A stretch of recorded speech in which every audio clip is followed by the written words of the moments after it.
What is going on, everyone? My name is Extreme Serial, and welcome to this Final Fantasy XIV Shadowbringers Relic Weapon Guide. This guide is going to be going over all the 8 steps required to get your item level 535 resistance weapon from good old Geralt over here. What's up, man? Now, this guide is going to be a no weapon spoilers guide, and by that I mean I'm not going to be showing you any of the weapon appearances in the guide, that you can see them for yourselves firsthand. Now, if you do want to see what your weapon looks like before you get into all this, so you know what you're gonna be getting into, or maybe you know which weapon you want to pick for which job, I have included a link in the description of this video down below that will take you to another video showing you all of the weapons for all the jobs. So if you want, you can check that out. If not, let's get into this guide. The first step in acquiring your relic weapon is going to be to fulfill the following prerequisites. The first is having a job at level 80, ideally the job you want the relic weapons on. Remember, you cannot grind relic weapons for jobs that are under level 80. It will not let you take up that quest. So after you have that, make sure you have completed at minimum the Shadowbringers main story quest. And at max, if you want to get your relic weapon all the way up to item level 535 in just one shot of the grind without going back to the main story quest, then make sure you have completed the Futures Rewritten main story quest. On top of that, you will need access to at least the first, let me go and find this for you, the first 3 raids from each raid series for each expansion. So by that, I mean if we go to our Heaven's Ward raids here, right? So we have the Alexander raids, we have the Omega raids, and then lastly we have the Eden Shadowbringer raids. So for the Heaven's Ward Alexander raids, you're going to need to have at least these 3 unlocked, and that pattern continues for each of the raids. You will need at least the first 3 Omega raids and at least the first 3 Eden raids unlocked. The reason being is because at some point you are going to have to obtain items from these raids, and there are 2 items from each raid, and you will need at least these first 3 because the first item comes from these 2, and then the next item will come from this one, and then they're going to go by pairs, but I'll get into that later. But basically at minimum you will need these 3 unlocked for each of the raid series. Now, the final prerequisite is going to be to have completed the level 70 Alliance raid series, the Return to Ivalice raids.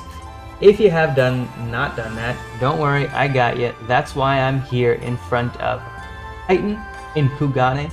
So in order to unlock the raids, I'm going to assume you have a job at level 80 and you've done the main story quest through Stormblood. So in that case, you're going to need to go to Kugane. You can use the Kugane Dori Markets Aetheryte, and then move to the right at 12.2, 12.4, you will find Chitin. And he will have the quest called Dramatis Personae, and that will begin the Return to Ivalice Alliance raid series. So if you have not done that, be sure to start the quest with him. Just follow along. I'm not going to spoil the raids for you if you haven't done them. It's a really fun series, a good little quest line to go with it too. So be sure to get that done, and once you have, you will have fulfilled all the prerequisites needed to move on with your Shadowbringers Relics weapon. So now that we've gotten that out of the way, let's get into the real nitty-gritty stuff. Step 1 to acquire your item level 485 resistance weapon begins right where we were before. Hey, what do you know? But just in case you skipped over that last part, we are in Kugane using the Kugane Dori Markets Aetheryte, and then we move to 12.2, 12.4, or 12.3, 12.4, wherever you want to say it. Basically, you're going to go back to this NPC, Chitin, and he will have a new quest for you after you've fulfilled all the prerequisites. And that first quest is going to be called Hail to the Queen. So, talk to Chitin, initiate the quest, click on through, go, follow the quest markers where you need to go. Once the quest has been completed, a new quest will pop up from the quest giver Marsark, in Yangsha at 16.3, 8.5. So here we are at Marsak's location. I called him Marsark earlier. I just cannot say names. You're going to see that a lot throughout this video. But here we are at the location. We are in Yangsha. So the quest should take you here, I believe. So, you don't really need to find it. But just in case, 16.3, 8.5, closest aetheryte is the Namai aetheryte. So here we are.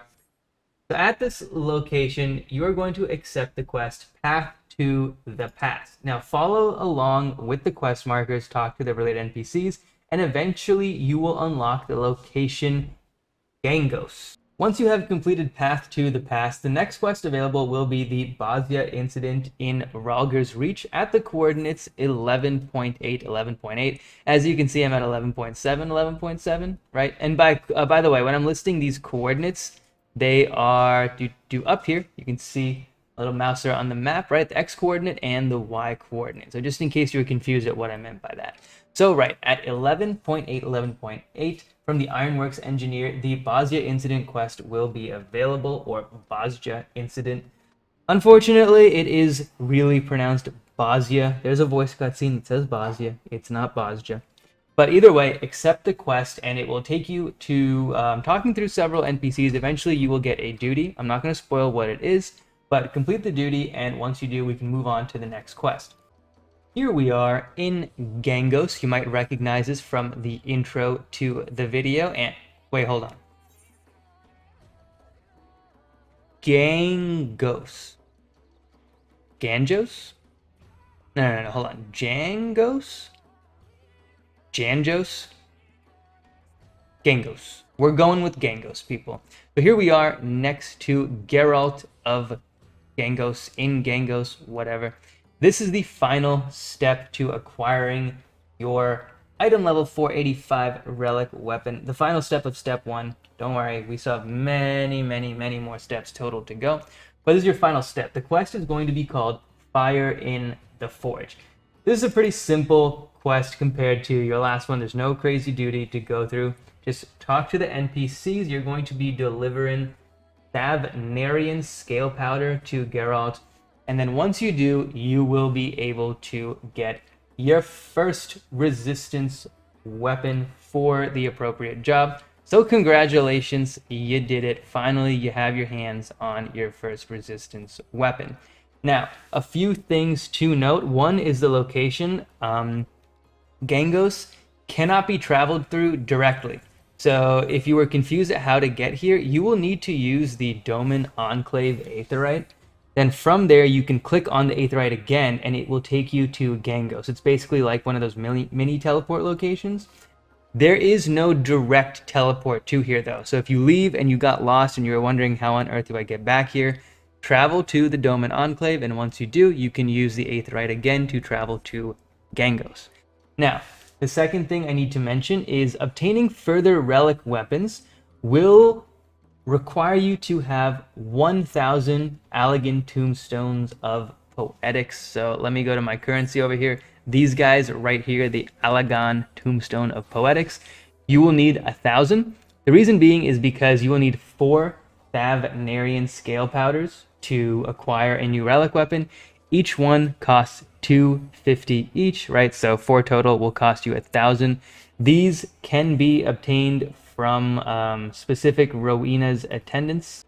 Now, the game briefly goes over where to obtain these Thavnarian scale powders, but in case you forgot or you didn't really read through it in the first case, that's okay, I got you again. So the locations are going to be as following, because they're not just any of Rowena's representatives. You will find Thavnarian scale powders obtainable from Mordona, Adelshire, and then the 4 major alliance cities. So that would be Ul'dah, Limsa Lominsa, New Gridania, and Ishgard.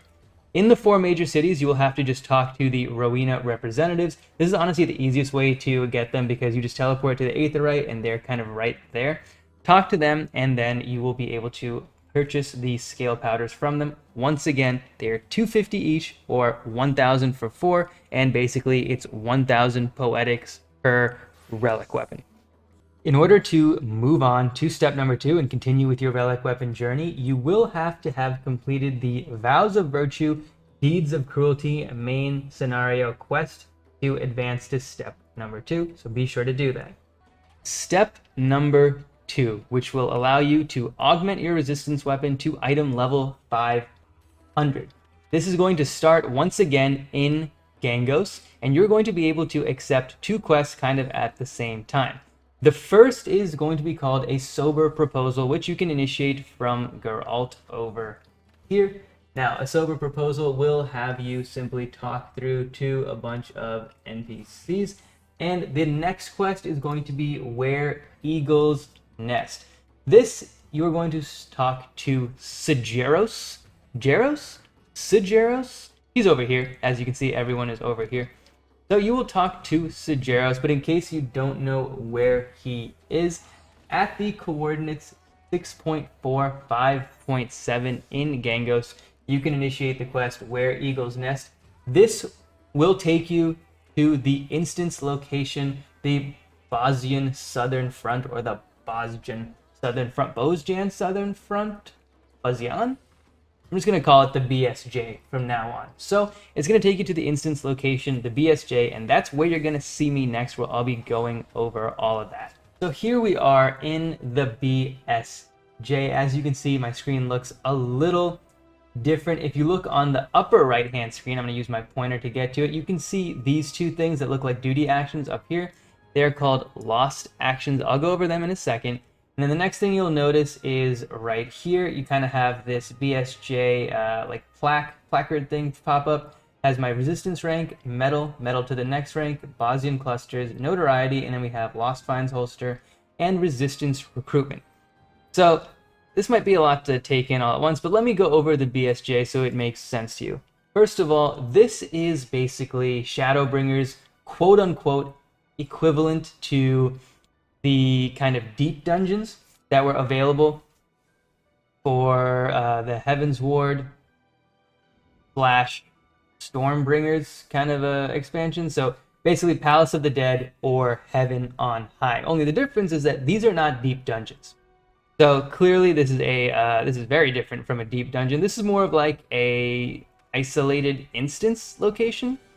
So what this is used for is grinding your character from 71 through 80. And the way it works, it's not like a deep dungeon where, if you're familiar with Palace of the Dead or Heaven on High, you have to clear 10 floors, and every time you do and beat the boss, your character outside gets a fixed amount of experience. Here in the BSJ, it's a bit different. You have things called skirmishes, which are basically fates that pop up throughout the zones. You completing these fates will, 1, outside of this instance, earn you experience for your character if it is under level 80. Of course, if you're watching this past Shadowbringers and watching this in Endwalker, it might be past 80. But basically the max level, right, is your cap. But it gives you the most experience 71 through 80 every time you complete either one of these fates or you do something called a critical engagement. Now, if I move on over to this plaque over here and I go to resistance recruitment, you can see these critical engagements. So these are basically trial boss encounters that will pop up as you complete the fates around the area. They're random. The chance of spawning is random. When you complete one, it might pop up. If it does, everyone will then have access to this. It will pop up. A little symbol will appear right here in the resistance recruitment. You can then select to participate in the battle. There'll be a bit of a wait time, and you'll see how many combatants are able to queue up for this max, and then of course how many have. Then after a allotted period of time, you'll be able to commence the battle. So if you see that not a lot of people have shown up, or you're unconfident in your kind of abilities with the party you have, or the lost actions you have, or whatever, you don't have to initiate it, right? You can see it beforehand. But that's the critical engagements, and those are the skirmishes, like I said, right? They're fates and trial battles. They just have fancy names in this location. Now, they serve another purpose as well. Every time you complete these, you get medal, which you can then use to up your resistance rank. Within the Relic Weapon questline, you will only need a resistance rank up to 10. However, getting more can be valuable, but we'll get into that later. And then, of course, you have your Bosjan clusters, which are rare drops, and that can get you some cool glamour and stuff like that. And finally, let's go over the lost actions. So within the BSJ, you will obtain these crystals, which can then be appraised right here at the resistance appraiser. They will give you something called lost actions. So if we go to our lost finds cache, you will see I have an assortment of lost actions here, and they have varying abilities. These can be assigned to your duty actions within the BSJ, so you can put them in your holster, which you can have on you at all times. The holster, of course, has a fixed maximum capacity, and each of these have a certain capacity to them. So if you look on the upper left, you'll see, right, they have a number associated with them. This number represents their weight, if you want, right? So select action weight and your maximum capacity weight. So you can have as many as you want in the holster as long as it doesn't go over your maximum capacity.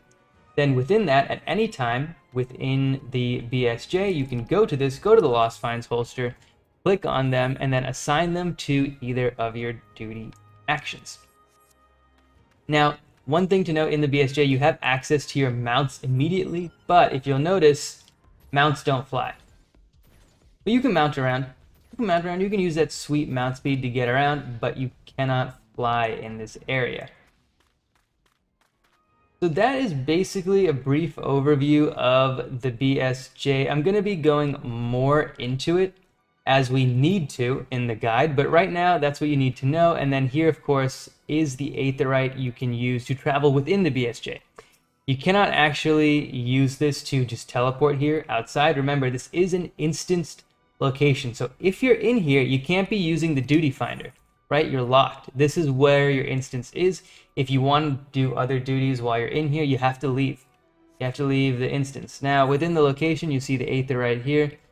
We have our other aetheryte locations here, kind of spoiling it a bit for you, but it's really not that big of a deal. The map is kind of the same for the most part. Now, you can't use them to teleport by clicking on them. You have to be at one. However, you can use the return feature in here. So if I go to my actions, I go to general. You can use the return feature to return to this aetheryte right here. I'm not sure if you can set it as your home or set other ones as your home aetheryte. I don't believe you can, so you're just going to return to the Bosnian aetheryte every time. But yeah, that is... I know that was quite a bit of information, but that's the BSJ. That's kind of the overview of it. Like I said, as you do it more, you'll kind of get a better understanding yourself, and right now it's not super important. So let's leave and talk about our next steps in this grind. Here we are back in Gangos near Geralt, and this time near Zlatan. The coordinates 6.14.9. From Zlatan, we are going to accept our next quest and the final quest to augmenting our resistance weapon to item level 500. That quest is called For Want of a Memory. Now this quest is going to have you grinding out 3 types of items, 20 of each, for a total of 60 items. Now, the game is going to go over briefly where to obtain these items. I am going to go over it in detail and give you my fastest and most efficient routes. So let's get into it. Now, the least efficient and I guess the least guaranteed way of getting these items is through the BSJ. All of the items necessary can be randomly dropped from the skirmishes and critical engagements in the BSJ. Remember, skirmishes are the fates and critical engagements are the trial-like boss battles.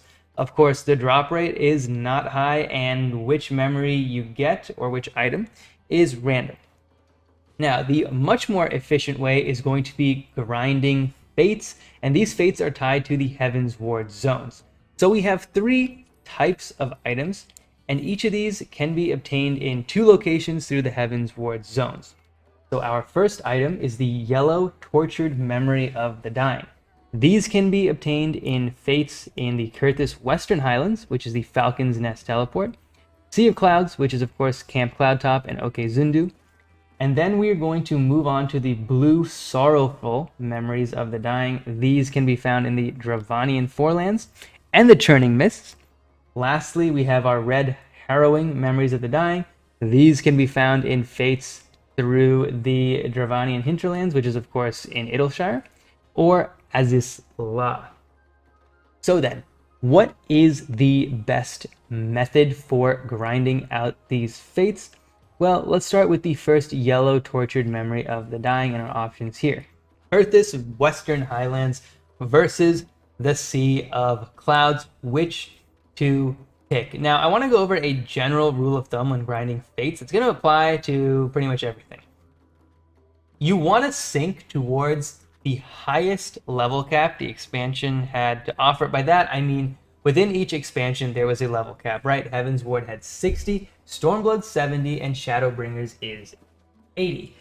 Fates that have you sink towards that level cap will usually go much faster than ones that are lower, and they're easier to solo, which brings us to our kind of deciding factor here. Falcon's Nest, which is the Kurthus Western Highlands, will give you fates that are closer together. So they're easier to navigate, right?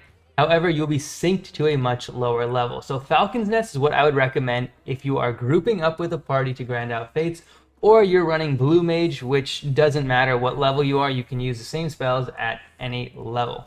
That's what I would do. And then for Sea of Clouds, it is split up into two zones. The northern half of the zone is a high level zone. The southern half is low level. So you want to stick to the northern half, which is the Okezundu Aetheryte. And you're going to want to go here if you're running solo. If that's the case, go to the Okezundu Aetheryte and then traverse the northern half of the maps, grinding out fates. I believe the fates are around level 57 here, so you should have no problem trucking through them. And that's my recommendation for the yellow Tortured Memory of the Dying. For the blue Sorrowful Memory of the Dying, we got our toss-up between the Dravanian Forelands and the Churning Mists. This one is a little more challenging. They're both kind of good locations. However, if we're going based off of the level sync, then you're going to want to go to the Churning Mist zone. Whether you go to Mogholm or Zenith is up to you. But in this case, there's not really a good winner between these two. So I would pick the Churning Mist, go there. However, if you find that the zone is dead on fates, maybe overclustered, you can go to the Dravanian Forelands. This one is up to you. Now, finally, we have our red Harrowing Memories of the Dying, which is a toss-up between the Dravanian Hinterlands, which is, of course, found through Idleshire. You can then access both kind of parts of the zone through there, and through Azisla. This one's easy. It's the Idleshire. Azisla is dead. If you want to grind fates without having anyone else around you and just feel a haunting sensation of loneliness, then by all means head over to Azisla. On the other hand, if you want a beautiful scenery scape and also potentially other people grinding it with you so you can party up and make it way faster and make your life much easier, then recommend teleporting to Idleshire and then grinding fates in the Dravanian Hinterlands.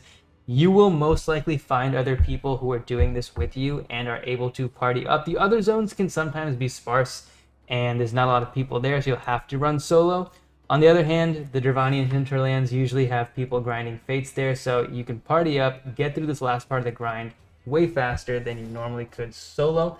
Once you have that, be sure to turn all your memories in and obtain your item level 500 weapon. And let's move on to the next step.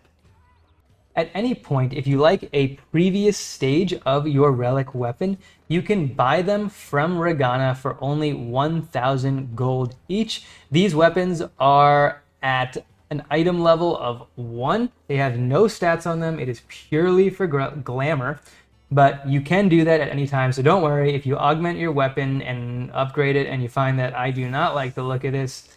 Don't you worry, you can buy the glamour and reapply it to any weapon as well. It doesn't just have to be the relic weapons, but do keep that in mind. Step number 3 will have you obtain your recollection weapon. However, this will not increase the power of your weapon. Your item level will stay at 500, but you will get a sweet glow effect. In other words, you're doing this strictly for the aesthetic. That's right. Now, because of this, the grind has been made a lot easier for this step. It is probably the easiest out of all the steps. So be sure to enjoy this nice little breather. So what you're going to have to do for step number 3 is start the repeatable quest, The Will to Resist from Zlatan. This will have you turn in 6 bitter memories of the dying. These can be obtained in 2 different ways. The first is utilizing the leveling option in the duty roulette.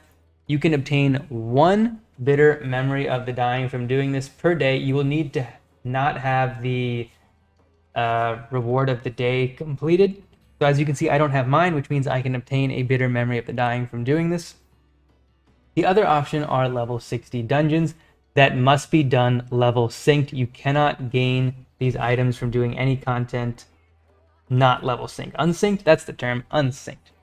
So pick your poison, run the dungeons, do the leveling roulette. Remember, you're gonna have a faster time queuing up if you go as a tank or a healer. And do note, you don't need to do these as the job that you want the weapon for. Remember that for all of the steps. You need to accept the quest as the job you want your relic weapon for. However, you don't need to do the content as that job. You can do it with whatever job can access said content.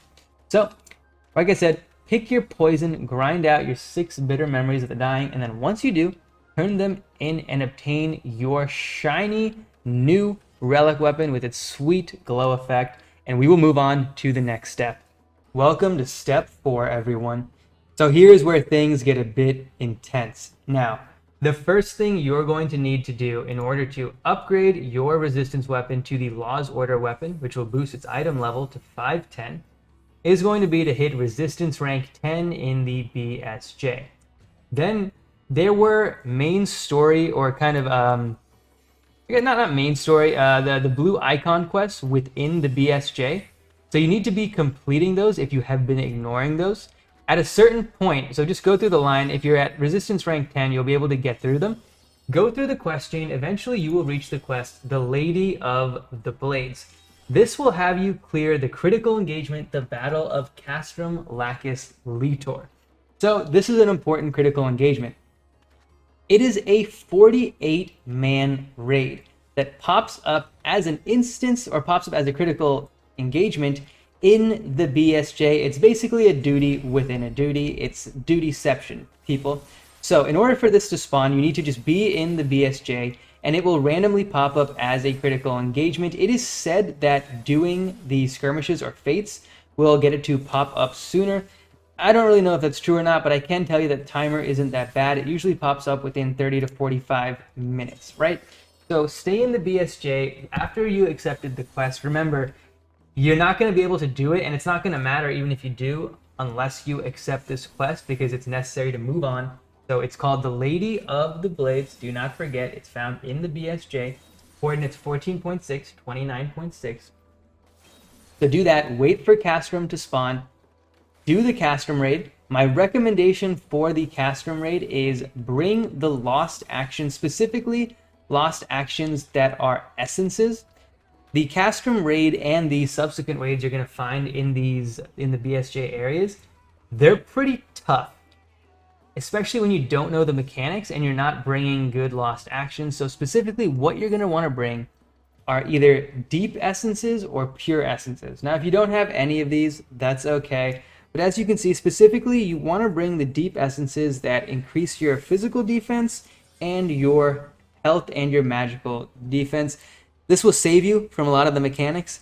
If not, you're going to find yourself dying and getting one-shotted, basically, if you don't understand what's happening. But that's okay. I mean, honestly, it's all in good fun. It's part of the process of learning. These raids are awesome, in my opinion, and learning them just is part of the experience that makes it so great. Because, I mean, who doesn't love getting wiped by a mechanic 5 times over, and then the satisfaction of figuring it out, and then maybe getting wiped like 3 more times after that? So once you have completed the Battle of Castrum Lacus Litor, we can move on to the next step. And that will be accepting the quest, A Sign of What's to Come. This can be accepted by talking to Bajazlan, but wait, hold on. Bajsaljan? Bajlan? Yeah, anyway, the NPC in Gangos at 6.4, 5.7. talk to him, talk to the NPCs if necessary, follow along with the quest markers. Eventually, you will be able to accept the next quest, Fit for a Queen. This is also from the you know who I'm talking about. Once again, in Gango, 6.5, 5.8. This is another doozy of a quest. It is going to have you enter the raid Delubrum Regine. Now, this is a little different from Castrum. This is a 24-man raid that can be queued up for at any time, but it has to be in a physical location. The first time you do it will be kind of in like this deep pits area where like the story is taking place. It's kind of nice. The second time, or any subsequent times if you decide to leave that, is going to be from Sageros over here. The same NPC you talk to enter the BSJ is the same NPC you talk to queue up for Delubrum. Now, Delubrum is a little different from your normal 24-man Alliance raids. It doesn't need specific roles, which is good and bad. So if you're a tank or a healer, sucks for you because you don't really get faster queue times. If you're a DPS, great, you get just equal queue times to everyone else. So it just needs 24 people. It is run very frequently because it is also used to grind out 2 other steps in the Relic weapon series. Don't worry, I'm going to get into that when it's necessary. But you will have to enroll for this raid and complete it in order to move on for the next step. So be sure to do so. Be sure to do so. And then when you do, you can complete the quest Fit for a Queen and then move on to the next quest, In the Queen's Image. This will have you talk to the necessary NPCs, and then you'll be able to accept the final quest to then upgrade your resistance weapon. This final quest, which is the real grind, is going to be called a Change of Arms, which of course can be accepted by Zlatan. If you're seeing a pattern here, all of the kind of quests you need to upgrade your resistance weapons will be obtainable or initiated from Zlatan over here. This quest will have you obtain 15 loathsome memories of the dying. Now, these memories can be obtained in the following locations. The first, which is the least reliable, is going to be completing critical engagements in the BSJ. They have a random chance of dropping a bitter memory of the dying. The next, which is the more guaranteed way, is doing the Crystal Towers Alliance raids, which of course is the following 3 raids. Give me a moment here. That is going to be Labyrinth of Ancients, the Circus Tower, and the World of Darkness. Completing them level synced will give you a guaranteed drop of 1 loathsome memory of the dying. And then the final option is completing Castrum Lacus Litor, which will give you a whopping 5 for completing the raid. Now, in terms of efficiency, what's going to be your path? Well, you're going to want to do at least 1 Castrum Lacus Litor. Remember, the issue with Castrum is that while you're waiting for it, you have to be in an instanced location, which means you can't be queuing up for anything else. So my personal recommendation is to do the following. Go into the BSJ and wait for the first Castrum to spawn. You can ask around within the BSJ when the last spawned. Remember, people are pretty cool there, so they'll tell you what the time was. If the last one spawned very recently, or you go in there and you see it's commencing now, hop out of the BSJ and run the Crystal Towers raids at a maximum of 5 times. Maybe minimum of 3, right? Within that time, about 30 minutes, 45 minutes should have passed. Be sure to pop back into the BSJ and then run Castrum. Then after that, your options are up to you. You can go back to the Crystal Towers, run 5 more to finish it off, or you can stay in the BSJ, just, grinding it up, getting more lost actions. You can be leveling some characters and waiting for the next Castrum. The ideal rotation, though, if you can get it, will be to go into the BSJ, have Castrum spawn very quickly, do 5, hop out of the BSJ, run Crystal Towers about 5 times, right? 3 to 5 times should be good. Hop back into the BSJ, run Castrum 1 more time, and that will be it. You will have 15 loathsome memories of the dying. Either way, pick whichever option works best for you, and then once you do, turn in those memories to obtain your sweet new Law's Order weapon, which will give you an item level 5/10 resistance weapon, and then we are ready to move on to the next step. Steps number 5 and 6 will have you working to augment your Law's Order weapon, which will boost its item level to 515 and allow you to customize its stats along with giving it a glowing effect. I'll talk more about that when we get to it.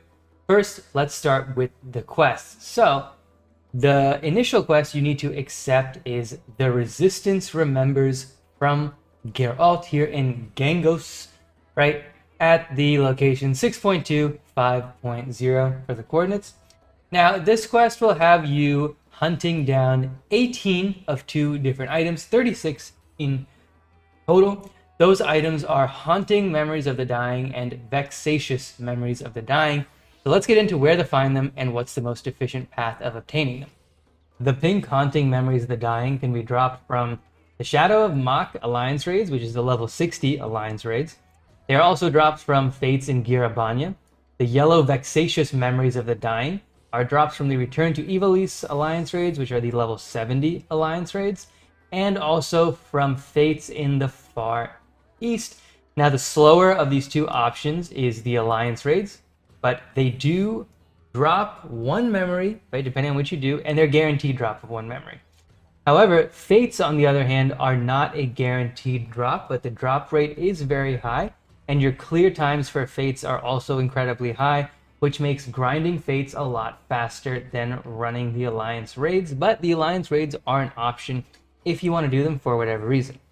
Now let's get into quickness and efficiency. So, for the Fate grinding, where you're going to be going is as following.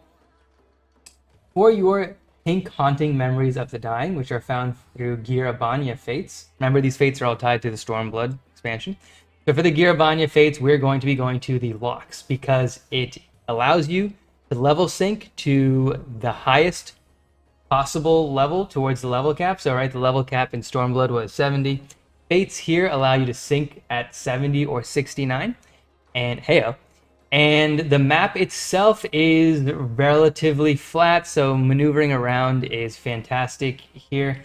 Fate spawns kind of spread out, but like I said, because the map is flat, it allows you to level sync to the highest. This is where you're going to be going, whether you're running solo or in a group. Now for the yellow Vexatious Memories of the Dying, which are drops from Fates in the Far East, you are going to be headed to the Azim Steppe. This can be reached through 3 Aetherites, as you can see here, Reunion, Dawnthorn, or Doralo. This is your location. It will allow you to sync to, I believe, about level 67 in the Fates. Fates are decently spread out, and the zone itself is a flat plateau. It also happens to be my favorite zone in the entire game, so heyo, props. But yeah, I mean, the zone itself is very flat, allows you to level sync to the highest. Same deal with the locks. These are your 2 places to grind out these Fates, get your items. So after you've gotten your 36 items total, 18 each, be sure to turn them in, and then we can move on to the next step.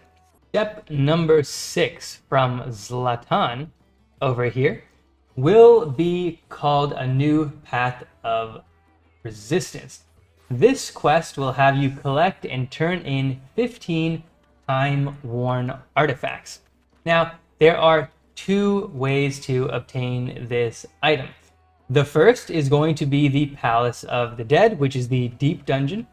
And the next is going to be good old Delubrum Reginae raid. Now, Palace of the Dead is going to be the slowest option. It does not have guaranteed drop rates, and if you're wondering how the drop works, every set of 10 floors, whenever you clear the boss, has a chance of dropping the item. The drop rates go up as the floors go up, and I believe by 150 they are guaranteed. So 150 to 200, they're probably guaranteed.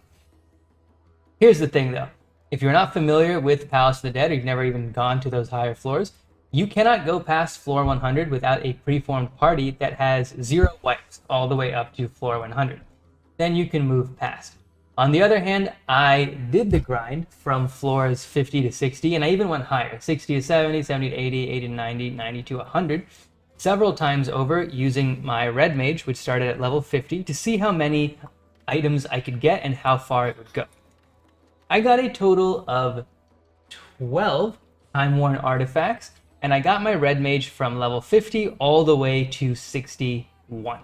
Now, if you're wondering how long that takes or how many tries that takes, it's too many tries. Instead, your next option, which is the Raid Delubrum Regine, drops a whopping 3 Time-Worn artifacts from doing this. So if you remember before, I said that people run Delubrum very frequently because it's important for 2 steps in the grind process. This is one of those steps. So recommendation here is quite simple. Run Delubrum 5 times in a row. Back to back to back to back to back. I think that was 5. But yeah, run it 5 times in a row. 3 per run. You will get 15 artifacts. It will help boost your resistance rank, which, you know, is cool. You'll get some cool lost actions, yada yada yada. You'll get a lot of metal. But it's much better than running Palace of the Dead time-wise. Of course, if you want to run Palace of the Dead, nothing here to stopping you from doing it. But that's the most efficient path. Run the Delubrum Raid 5 times in a row. Get your 15 Time-Worn artifacts. Turn them in, and you will finally get your augmented Law's Order weapon. Item level 5, 15. Gives you a sweet glowing effect. So you get the aesthetic. And you get to customize your secondary stats. So this is something that, if you don't understand what I'm talking about here, I will go to my character thing. And as you can see, hey, there's an item over there. But we're going to go down here because we're not going to show you the relic weapon. So I'll go to this item here. So if you see on the bonuses, we have Vitality and Intelligence. Now, those are my main stats. Everything under is my secondary stats. So specifically, if we go to our attributes, right? Your primary stats are going to be Vitality and then one of these up here in the attributes. Your secondary stats will be Critical Hit, Determination, Direct Hit. And then if you're a physical like job, it's going to be Skill Speed. If you're a magical job, it will be Spell Speed. And you will be able to customize those stats for your weapon. You will have to do this in order to obtain the weapon. There is a total allotment of stat points and then like a select allotment that can go into each of those secondary stats, and then you can put them however you want. I'm going to leave that up to you. If you're wondering, like, you know, like, oh, what are the best ones for me, or what should I do?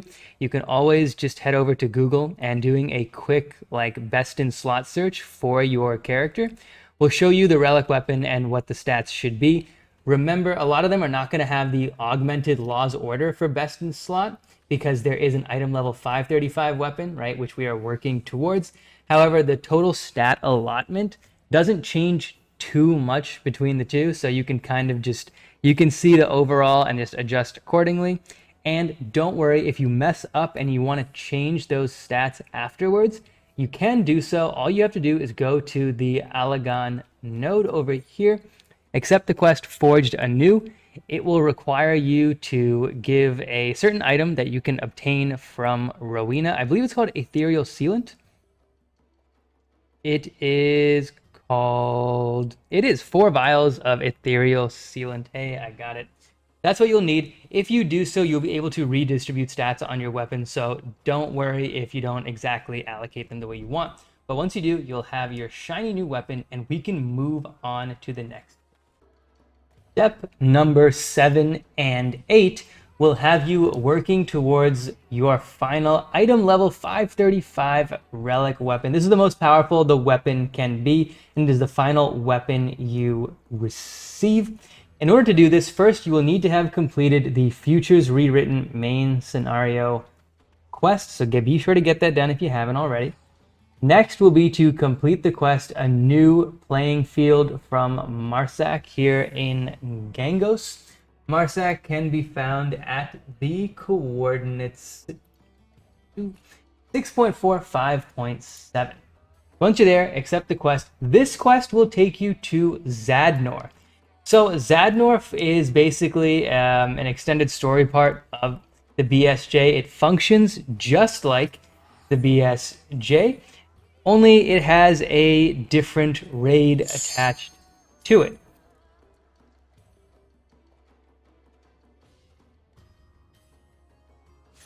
So here in Zadnor, we can see we have all of the same things going for us. We have a resistance rank, metal, blah, blah. We have all that good stuff. There's aetherites and whatnot, yada, yada. There's quests There's the Resistance Commander. Yeah, you know, it's a good deal.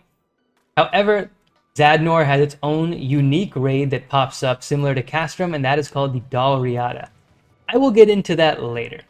But that's all you need to know about Zadnor. Pop back out and head back to Gangos.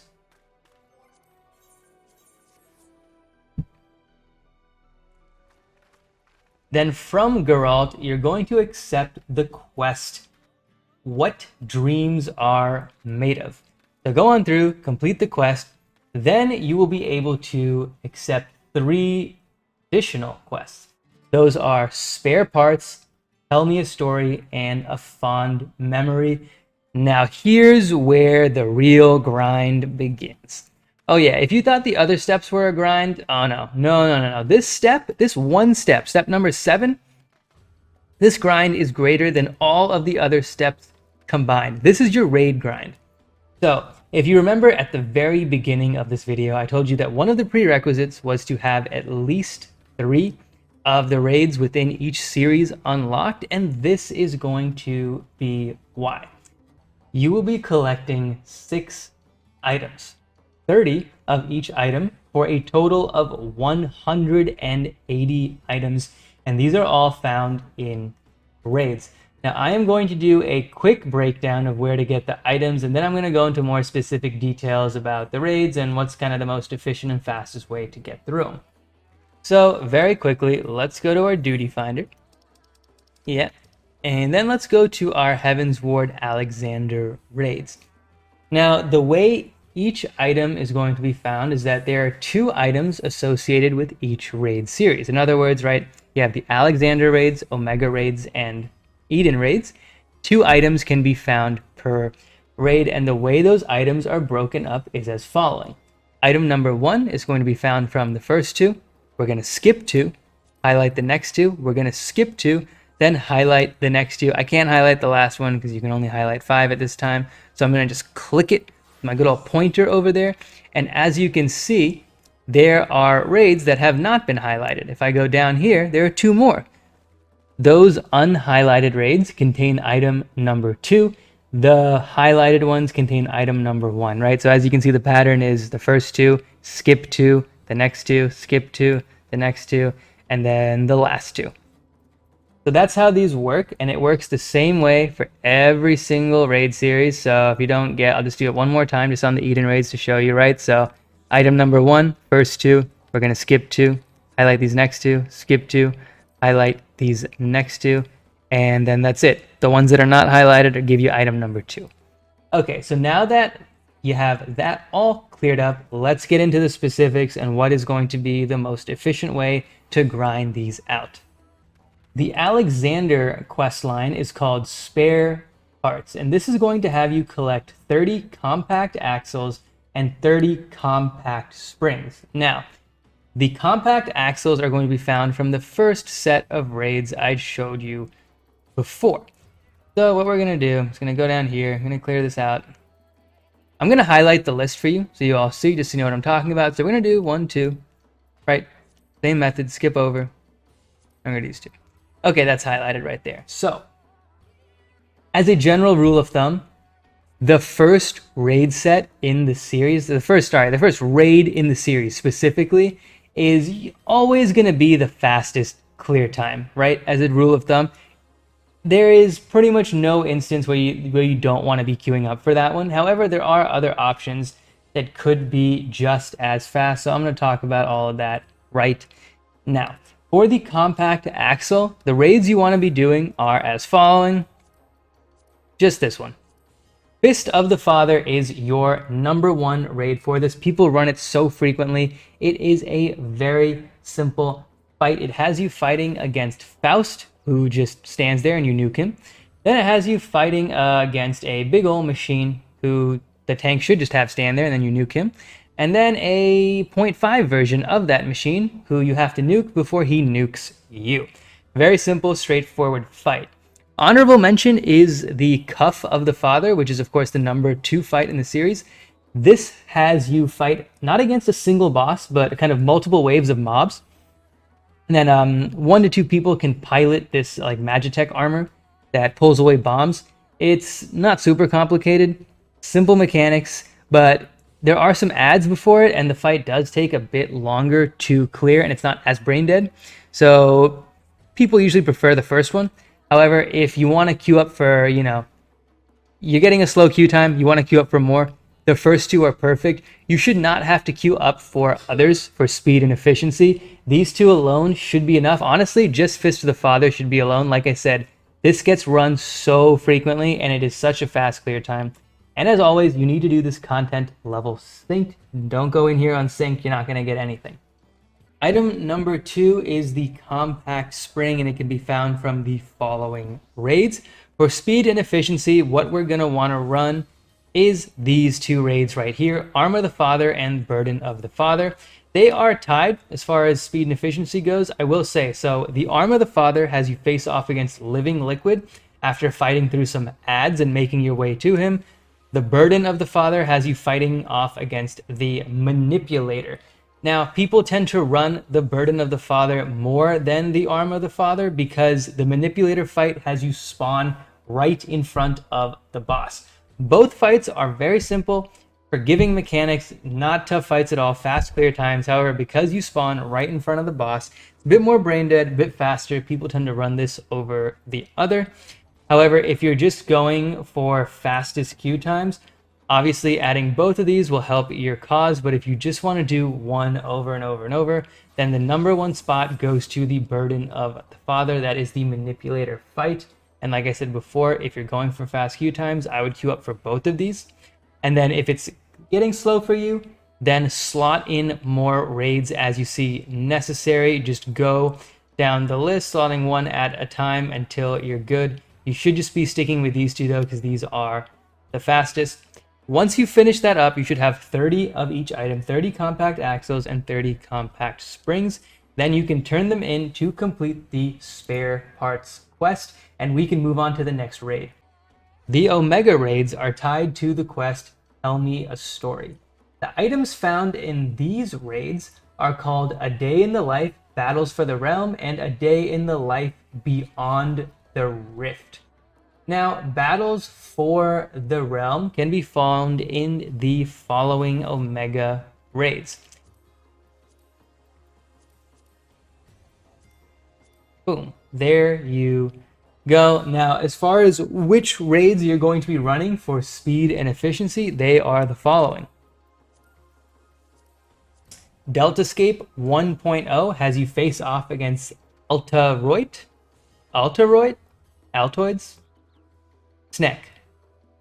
His fight is very simple. Once again, you may not even see the later mechanics because people tend to just burst through this fight before it even gets that far. The next fight that is equally fast is Sigmascape 1.0. Now, if you're running one raid, I would just say Deltascape 1.0. Once again, people run it very frequently for this reason. It's part of the grind. Very simple fight. But if you want to add on more, the second one to tie it up is Sigmascape 1.0. This has you face off against the Phantom Train. Mechanics here are, once again, pretty simple. They are just slightly unforgiving at one point. Specifically, remember this now, when you get blown off the chimney, let a ghost touch you. If you have no idea what I'm talking about, don't worry, do the raid and you will. Either way, this is how to obtain the first item in the set. The second item, which is A Day in the Life Beyond the Rift, can be found in the following raids.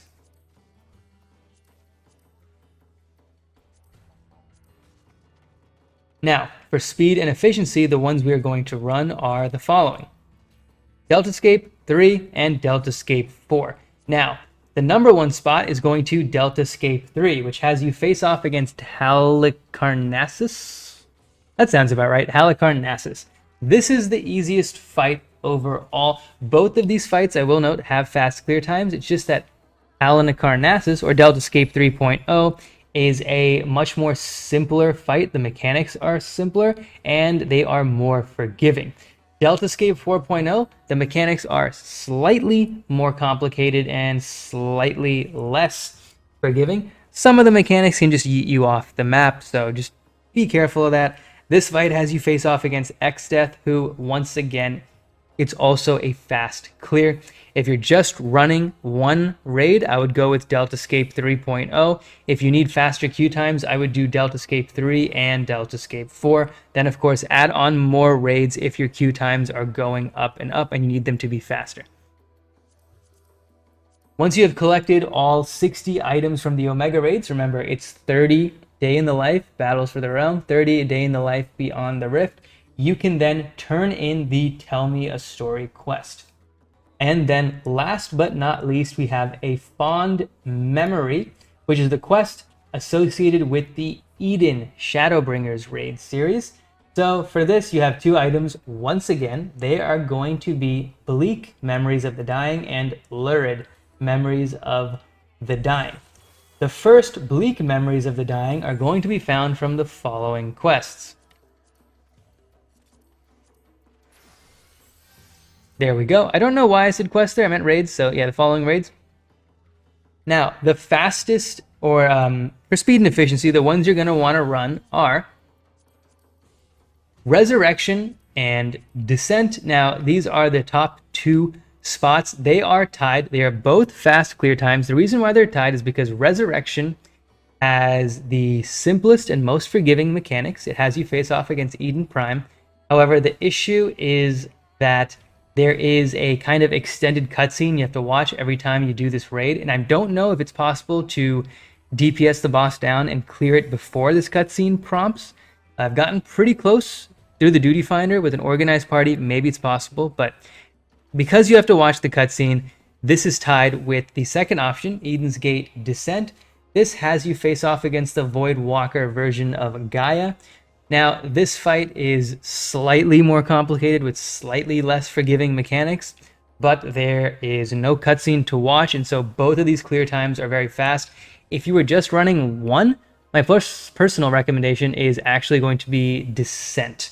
Like I said, that cutscene is a bit long and can wear on your sanity quite a bit. Descent fight isn't too much more complicated. If you're trying to get fast queue times, I would queue up for both. At the same time, if you're trying to get fast queue times, two other raids that are run surprisingly frequently are Umbra and Litany. Now, here's the thing. Umbra has you face off against the Cloud of Darkness, Eden's version of Cloud of Darkness. Litany has you face off against the Shadowkeeper. Compared to Resurrection and Descent, these fights are significantly more complicated with significantly more, or I guess less forgiving mechanics, but they are run extremely frequently. I would argue, at least as of now, as this guide's released, they are run more frequently than Descent and Resurrection. So when I was doing this, I queued up for both, and I got more Umbra and Litany than I did Descent and Resurrection. It really upped how long I was waiting in the queues. But these fights are more complicated, and even with best gear, they still take a significantly longer time. Even if you perfectly understand the mechanics, even if everyone in the party does, they do take longer, significantly longer than Resurrection and Descent, but they are viable means to up your time and get through the queues much more quickly. So queue for them as you see fit. Now, the second item from the Eden raids is, of course, your Lurid Memories of the Dying, and I'm going to highlight where you can obtain them. There we go. Now for speed and efficiency, we're going to run the following raids.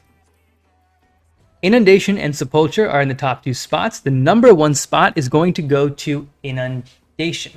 Reason being is because this has you face off against Eden's Leviathan, Mr. Two-Headed Leviathan, and he just stands in one part of the map for the most part. His mechanics are simpler and more forgiving than Titans.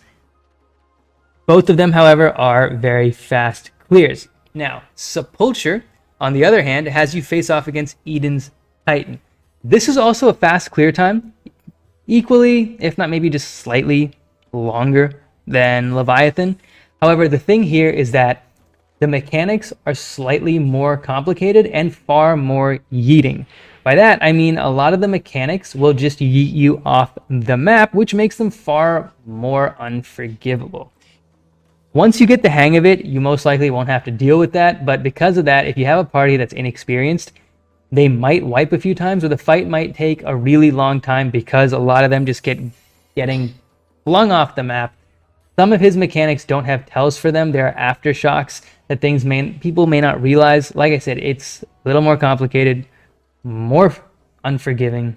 I'm getting tongue-tied. Basically, if you just want to run one raid, run Inundation. If you want to do two, go Sepulture and Inundation, and then queue up for the others as you see fit. You can also queue up for Iconoclasm. This is also a fast clear, but once again, your brain is going to be exercised a bit more in this fight, a little more to pay attention to. Mechanics are about equally forgiving as Titans. They're not as much yeety as in Titans, but they can mess you up pretty quickly, especially if you have a party that doesn't really understand what's happening. But these three are your top choices. If you're running one, Inundation, two, Sepulture, and then three, Iconoclasm, this should be good enough. You shouldn't have to go past this, but if you need to for faster queues, do so as you see fit. One pro tip for Inundation, by the way, remember people, the first Undersea Quake is on the outside. The second is on the inside. Once again, if you don't know what I'm talking about, you will once you do the raid. So after you've obtained your 60 items, 30 Lurid Memories of the Dying, 30 Bleak Memories of the Dying, turn them in and complete a Fond Memory. Once you have completed all three of these quests, we are on our way, people. Here we go. Once those three quests have been turned in from Geralt, accept the quest a done deal. Just go on through, finish up the quest, and then we are ready to move on to our final step. Okay, everyone, step number 8. First of all, big congratulations for those of you who have made it this far. That raid grind is brutal, especially as you get to the Eden raids. You know, those Alexander raids can be busted out very quickly, but the Eden raids do take quite a bit of time. So congratulations, you made it this far. One final step to go, so let's get into it. From Zlatan, you're going to accept the quest Irresistible. This will have you collect and turn in 15 raw emotions. So raw emotions can be obtained in the following ways. From order of least to most, you have Heaven on High, giving a chance of dropping one raw emotion per every 10 floors cleared. The next one is level 70 dungeons, which need to be done synced and will guarantee a drop of one raw emotion per clear. The next is Delubrum Regine, which guarantees a drop of 2 raw emotions per clear. And the final one is the Dalriada, which guarantees a drop of 3 raw emotions per clear. Now, one of those is not like the other. I'm sure you're all wondering, what on earth is the Dalriada? I briefly talked about it before, but now I will get into it specifically. So the Dalriada is a 48-man raid that functions just like Castrum Lacus Litor, only it appears in Zadnor, whereas Castrum appears in the BSJ. Now, the big barrier to the Dalriada is that you need a resistance rank of 25.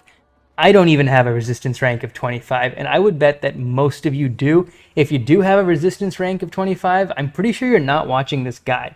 So, as far as what to do with the Dalriada, though, if by chance you do have it, well, here's the thing.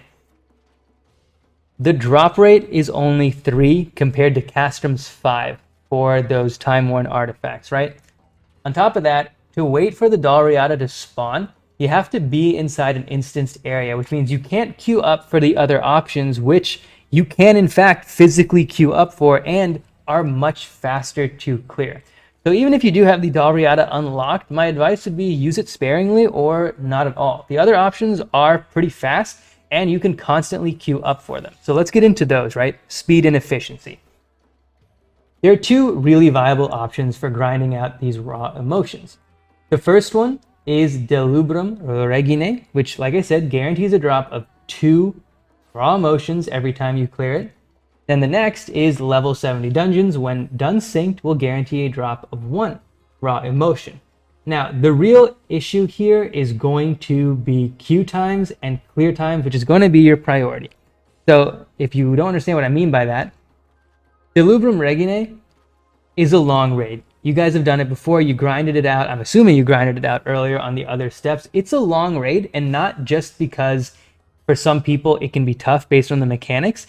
Even if you understand the mechanics, even if your entire party gets it down and does it perfectly, the raid is really only meant to be done quickly if you bring your best lost actions to the table. And by you, I mean a majority of your party has to bring their best lost actions to the table and consistently be using them. That generally doesn't happen. People will always get through the raid because people have done it so many times, everyone knows what to do, but it takes quite a bit of time doing that. On the other hand, level 70 dungeons can be cleared really quickly, especially if you're the tank or you're the healer, or you just encourage the tank to just pull like crazy and you have a good healer. You can get through them very fast, and people do them really, really frequently. So that brings us to, well, what's the best option? And like I said before, I would create a priority system of queue times, then clear times. So in order to do this, I would first bring myself to Gangos, get over to Sigeros, and queue up for Delubrum. During peak hours, these raids should be queued for instantaneously. Depending on when you're watching this guide, I don't exactly know what it's going to be like, but right now they should be queued instantly during peak hours. And like I said before, they only need 24 people, not specified to roll, so they should queue very fast. As long as 24 people want to do the raid, 24 people can. So do it up, wait a few minutes. Queue times through the duty finder that appear on Delubrum are a bit of misleading in both directions. What I would do is I would queue up, wait a few moments, and see how many people are in the queue, and based on that, gauge whether it's worth it or not, because you can have instances where it says queue time is 2 minutes, and then you see only like 8 people are queued up, and it's not really moving anywhere. On the other hand, you can see it where it says queue time is like 27 minutes, but you queue up, and like 22 out of 24 people have queued up, and within 2 minutes, you're in the raid, right? So queue it up, and then based on what that queue time is going to be, move on to level 70 dungeons, which of course you can just use by popping open your duty finder. Running them as tanks or healers will of course up how quickly you can queue for them. And then gauge it. If you find that both are slow options, well, then you can either wait for peak hours or wait for better hours when people are running, or just pick the, I guess, lesser of two evils. Now, if you find that they're both happening at relatively the same rate, you can queue up for dungeons very quickly, you can queue up for a Delubrum very quickly, well, then base it off of clear times. If you find that parties are clearing through Delubrum very fast, then hell yeah, run Delubrum, get those 2 raw motions every time, and just go, go, go. If you find that it's a bit slow, then it's probably in your best interest to switch to level 70 dungeons and just burst through them. Now, either way, pick your poison, and once you have grinded out your 15 blue raw motions, turn them in, get through your little cutscene, and remember, before you have access to your weapon, you will need to assign stats. Once again, if you don't know what stats to assign, you can always do a quick Google search of best in slot for your weapon, or just what stats do I assign for my relic weapon for your class. They'll give you different options based on what kind of stats you want to prioritize, and then do your thing. Once again, you can always change it. If you don't like what you did, just talk to the Alagon node, turn in the ethereal sealants, and you can change up your stats. But then you'll just sit through a cutscene, and finally you will have your item level 535 Shadowbringers Relic weapon. Congratulations, everyone. You did it. You accomplished it. You got through the total grind. Now, some things to note right before we move on. 1, if you ever want to glamour your weapon with any weapon with one of the previous looking stages of this relic weapon, you can purchase them from Regana for 1,000 gil each, very cheap. Along with that, some of the steps in grinding out the relic weapon have been deleted, so to speak. So for your next weapon, the grind will be less, but still a grind. So that is what we are going to get into next. I will talk about the steps taken to get your subsequent relic weapons. However, if this is all you wanted to know and you can figure out the rest on your own, then thank you so much for watching this video. Catch y'all on the next one. And for those that want to understand more what the subsequent steps are going to be to get your other relic weapons, well, stick around. Welcome to step 9, everyone. Step 9 is the hidden step. It is the ultimate step. It's the step for your additional relic weapon. So the grind has been streamlined for you, but like I said before, it is still a grind. So let's just get into it. we talk to Zlatan and we go to resistance weapon forging, you will see a bunch, or 6 specifically, of repeatable quests. These are all the quests you have to do to upgrade your resistance weapon now. Starting from the bottom, resistance is not futile. You will need to turn in your 4 Thavnarian scale powders to obtain an item level 45 resistance weapon. These scale powders cost 250 poetics each, a total of 1,000. Remember, they can be found from all of Rowena's associates in the main cities, and then from Idleshire and from Mordona. Next up, we have For Want of a Memory, which has you grinding fates in the Heavensward Zone. You need 60 items total, 20 of each item. If you don't remember where to grind out these fates, what's the most efficient method, be sure to go back to the beginning of this guide and click on it. It's been timestamped. The next quest will be a Will to Resist. This will take your item level 500 weapon and give it its cool glow effect. This has you grinding out 6 green bitter memories of the dying. Remember, these can be found from level 60 dungeons or the leveling roulette in the duty finder, but the leveling roulette can only be done once a day when you have not already obtained the kind of daily reward, and then level 60 dungeons must be done level synced. The 4th step is Change of Arms. This will give you your item level 510 Law's Order weapon. This has you grinding out 15 loathsome memories of the dying. These can be found from beating Castrum Lacus Litor, which rewards 5, or clearing the Crystal Tower Alliance raids, or they are randomly dropped from critical engagements in Bosnia. Don't do that, it's like the least efficient method. But yeah, you got Castrum and you have the Crystal Towers raids. After that, in order to get your Law's Order weapon to item level 515, the augmented Law's Order weapon, and customize its stats for the first time, you will need to do the quest A New Path of Resistance. This has you collect 15 time-worn artifacts. Remember, time-worn artifacts can be found from doing Palace of the Dead, the least reliable, or Delubrum Regine raid. Delubrum gives you 3. This is the most efficient path. Run Delubrum 5 times in a row for this. And then finally, we have Irresistible. That's right. The raid grind is done, people. You did it once and you're done. One and done. Never got to do it again.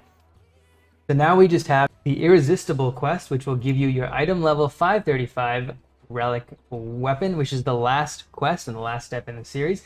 This is the one that has you grinding out 15 raw emotions. Raw emotions can be found a number of different ways. The least reliable is Heaven on High. Every 10 floors, you have a chance of obtaining 1 raw emotion.